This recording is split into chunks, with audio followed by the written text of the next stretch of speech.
खुलुमबाय नोंथांमोनखौ दिनै आंनि गोसो गोरबोजों बरायग्रोनानै लाग्रोबाय।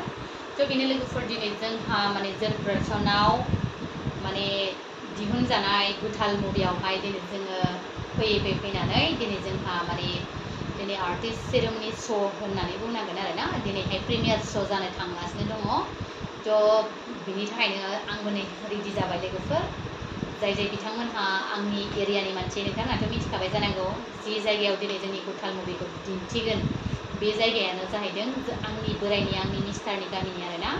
थ' बलांगिरि बाथाबारि दामब्रं होननाय जायगायानो आंनि बोराइनि गामि। थ' दिनै बेहायनो जोंनि मुभिया बेहायनो अपेनिं जानो थांगासिनो दं। थ' बिनि थाखायनो जाय बिथांमोनहा आंखौथ' सिनायखायो जोंनि एरियानि मानसिफोर। थ' नोंथांमोनहा आंजों लोगोसे फैफादो आरो बयबो जोंनि महरगिरि दिन्थिफुंगिरि लोगोफोर बिथांमोनखौ मोजां आर्टिस्टफोरखौ जों लोगो हमनो हागोन। थ' बिनि थाखायनो नोंथांमोनहाबो फैदो लोगोसे गोसो गुदुं जाय बिथांमोनहा बर' मुभि नायनो गोसो नोंथांमोना जोंजों लोगोसे नायफाफैनो हासिगोन। थ' एसेनोसै गोजोन्थों।